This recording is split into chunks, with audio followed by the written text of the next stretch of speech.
Busy week in Germany, whole lot of news to cover. So, of course, I brought in my German expert, my man on the ground, Jan Vogt from Tesla Fix. He is here today joining us, doing the good work from the great continent, as it were, the old land, the motherland for many. Uh, I'm Brian. Welcome to Futuraza.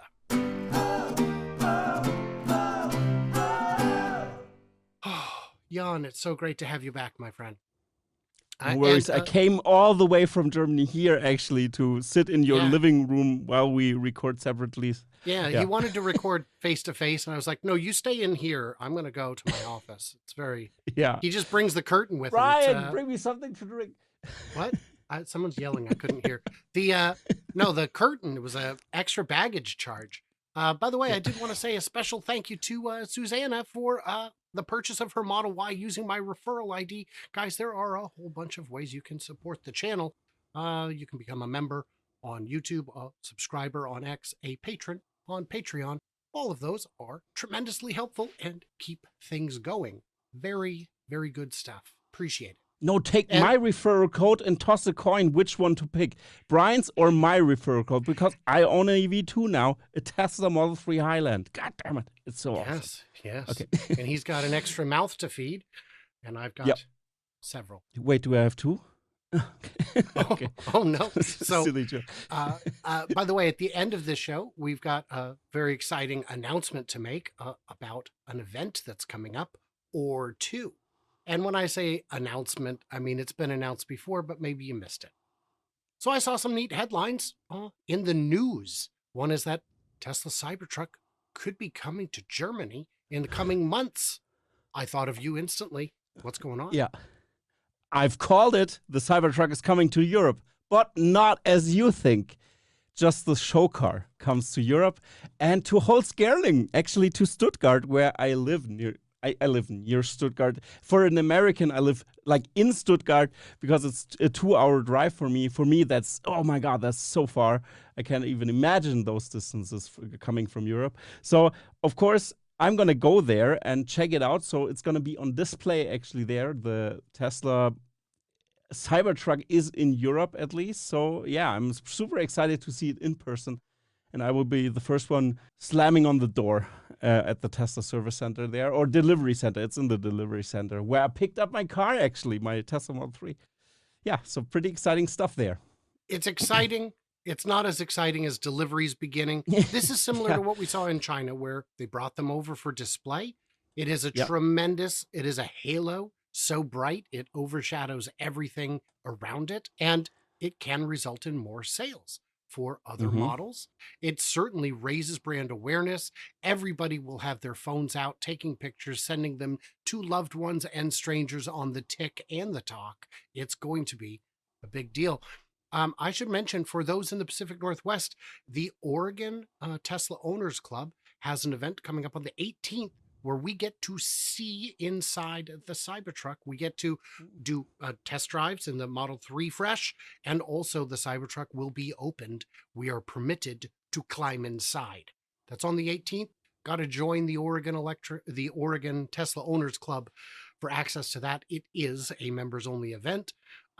Or if you're close and you just really, really need to see it, maybe I could bring you as a +1, but that's going to be tricky because I could probably bring more than one plus if I needed to. So that's exciting, not exciting enough. Next headline I saw was Tesla builds 6,000 cars in a week at Giga Berlin there. Yeah, absolutely. That's a big deal. I mean, they had a good track record of producing cars. I think the production number before was around, I think, 4,000-ish, 3,500-ish, something like this. And now getting to 6 is super amazing. And yeah, it's a good run rate. Yeah, but of course, I'm still hoping for the real Juniper update of the Model Y, because I have the Model 3 Flash or the Model 3 Plus. And this kind of styling I would really love to see in the Model Y as well. Let's see if they do that. But yeah, I can really see that they did it. Yeah, they're gonna do it. I did see that sales for December were down. and Mhm. maybe also January down. What's going on there? Is there something to be worried about for Tesla in Germany? I would say it this way: the Tesla representative that kind of sold me on my car was calling me like 3 days or 2 days before Christmas because they wanted to do the December push. You could really tell that, but of course, since I have a Cybertruck reservation, they yeah gave me 1,000 euro or yeah 1,000 euro discount on top of the incentive that was cut in Germany. That's something to consider because Germany cut the incentive. That it was a big deal, and Tesla still offered that. That's why they called everyone and said, "Oh, we're gonna still offer the incentive, and you have a Cybertruck reservation." So we really try to push to get the numbers back up a little bit. You could really tell, and yeah, that's a big deal. The German government actually cut the like the 4,500 euro incentive because. And now here's the kicker: Germany has to save now because from the COVID pandemic, they had funds like in the billions that they could use, and they thought, oh, we can just let's just use the billions that we've gathered for the COVID pandemic and readjust it to the incentives and everything they have to budget this year. And guess what? I'm blanking out on it. A judge of the Supreme Court, I think that would be the equivalent in the US, ruled that this is not Mhm, that's not working. You cannot do that, and that's why mhm.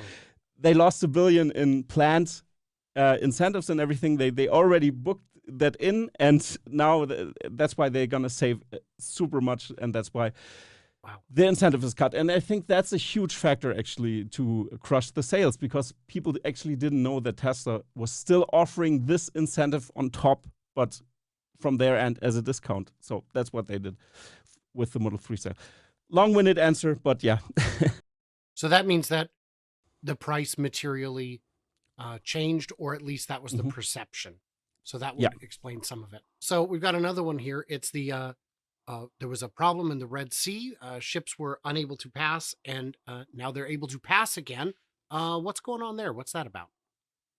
Okay, since we have a lot of conflicts right now, Palestine and yeah, and of course Israel is having a conflict. The Houthi rebels actually in the Red Sea fired on ships, and that's the big issue there. And they couldn't pass, kind of, and it was a security issue. That's why they had to halt the deliveries and stuff like this. So maybe Tesla would now go with another route or something or change it. But now it seems like the parts are already rolling back. I mean, it was middle of January, I think, this news. So yeah, but It this was appears to, already resolved. Yeah. yeah, it appears to be alleviated. What I had seen, and I didn't fact check it, was that they are now just going all the way around Africa, like Hmm. they had done before the canals were there. So that all that does is make the supply line a little bit longer. And if you plan for it, you're back in business. So that issue has been resolved, and it can only get better from there if it improves even further. So the fourth and final, very exciting headline: Germany. Oh, this is so scandalous. SAP has stopped offering Teslas as company cars to employees. What the heck is going on? So that issue is a little bit complicated because I think it is due to the fact that um, actually Tesla cut prices all the time, and that's why of course when you do a contract with the bank to finance your car, for example, and then suddenly the you're locked in the price then, and then afterwards when you lease your car, you have your leasing conditions, and then actually your value is crushed, but you still have to pay the big amount. And that's, I think, one of the issues there. That's also something, that's why Hertz, for example, also canceled some of, or yeah, kind of kicked them out of their fleet because of this, because they're so furious about this. And I get the point, but Tesla always said that they're going to or they want to offer low prices, and that's what they're going to do.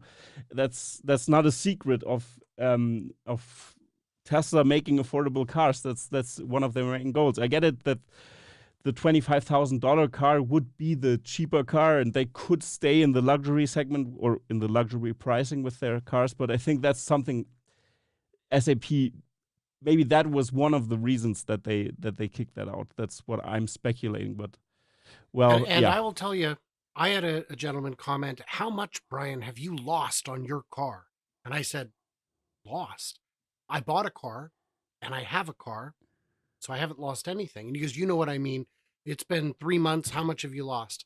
And I said, if you're looking at a 3 month time horizon to invest in an automobile, I think you're going to struggle financially, and maybe there are grade school math explainer videos that would be better suited to your skill level rather than coming here to try and troll me. You got to get up way earlier in the morning and do some research if you want to troll Brian. It's just how it works. I'm afraid. I am so sorry. But come on, get real. And this means that we've got a whole lot of value for buyers. I don't want to buy a car that holds its value because it's artificially high. I want a car that is actually valuable to me as a consumer. I do not plan to flip this car anytime soon. I plan to drive it kind of forever. And there are other vehicles that could become sufficiently compelling in the future that I'd want those instead. But this checks all my boxes. That's what I need. And like you said, we knew the prices were going to come down. And if Hertz decides they're no longer going to offer electric vehicles, more power to them. I will stop using them. I will go back to using Turo and getting the cars that I actually want instead of dealing with gas pumps. Come on. Don't make me pump my own gas again. That's crazy talk. I just can't do it.